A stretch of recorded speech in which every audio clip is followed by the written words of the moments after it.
ಉಪಮುಖ್ಯಮಂತ್ರಿ ಡಿಕೆ ಶಿವಕುಮಾರ್ ಮುಂದಿನ ಅವಧಿಗೂ ಕೆಪಿಸಿಸಿ ಅಧ್ಯಕ್ಷರಾಗಿ ಮುಂದುವರೆದು ರಾಜ್ಯದಲ್ಲಿ ಕಾಂಗ್ರೆಸ್ ಪಕ್ಷವನ್ನು ಮತ್ತೆ ಅಧಿಕಾರಕ್ಕೆ ತರಲಿದ್ದಾರೆ ಎಂದು ವಿಧಾನ ಪರಿಷತ್ ಸದಸ್ಯ ಮಧು ಜಿ ಮಾದೇಗೌಡ ಭವಿಷ್ಯ ನುಡಿದರು. ಇಲ್ಲಿನ ಓಂ ಶಾಂತಿ ರಸ್ತೆಯಲ್ಲಿನ ಸ್ವತಂತ್ರ ಹೋರಾಟಗಾರ ದಿವಂಗತ ನೀಲಕಂಠಯ್ಯ ಮನೆ ಪಕ್ಕದ ರಸ್ತೆ ಅಭಿವೃದ್ಧಿ ಕಾರ್ಯಕ್ಕೆ ಭೂಮಿ ಪೂಜೆ ನೆರವೇರಿಸಿ ಮಾತನಾಡಿದ ಅವರು, ಡಿಸಿಎಂ ಡಿಕೆ ಶಿವಕುಮಾರ್ ಕಾಂಗ್ರೆಸ್ ಪಕ್ಷದ ಕಟ್ಟಾಳು. ಉಪಮುಖ್ಯಮಂತ್ರಿಯಾಗಿ ಸದನದಲ್ಲಿ ಆರ್ಎಸ್ಎಸ್ ಗೀತೆ ಹಾಡಿದ ಕ್ಷಣ ಅವರು ಬಿಜೆಪಿ ಹೋಗಲ್ಲ.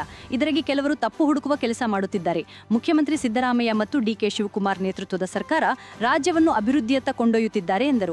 ಸದನದಲ್ಲಿ ಡಿಕೆ ಶಿವಕುಮಾರ್ ಅವರು ಆರ್ಎಸ್ಎಸ್ ಗೀತೆ ಹಾಡಿರುವುದರಿಂದ ಪಕ್ಷಕ್ಕೆ ಯಾವುದೇ ತೊಂದರೆಯಾಗಲ್ಲ. ಕೆಪಿಸಿಸಿ ಅಧ್ಯಕ್ಷರಾಗಿ ಪಕ್ಷವನ್ನು ಯಶಸ್ವಿಯಾಗಿ ಮುನ್ನಡೆಸಿದ್ದಾರೆ. ಮುಂದಿನ ಅವಧಿಗೂ ಅವರೇ ಮುಂದುವರೆದು ರಾಜ್ಯದಲ್ಲೇ ಮತ್ತೆ ಪಕ್ಷ ಅಧಿಕಾರಕ್ಕೆ ಬರಲು ಕಾರಣರಾಗಲಿದ್ದಾರೆ ಎಂದು ತಿಳಿಸಿದರು. ಕನ್ನಡದ ಲೇಖಕಿಯಾಗಿ ಭಾನು ಮುಷ್ತಾಕ್ ಬುಕರ್ ಪ್ರಶಸ್ತಿಯ ಗರಿಮುಡಿಗೇರಿಸಿಕೊಂಡಿದ್ದಾರೆ. ನಮ್ಮ ರಾಜ್ಯದಲ್ಲಿ ಕನ್ನಡ ಭಾಷೆ ಉಳಿಸುವ ಕೆಲಸ ಮಾಡುತ್ತಿರುವವರಿಂದ ದಸರಾ ಉದ್ಘಾಟಿಸಲು ಸರ್ಕಾರ ನಿರ್ಧಾರ ಮಾಡಿರುವುದು ಸರಿಯಾಗಿದೆ.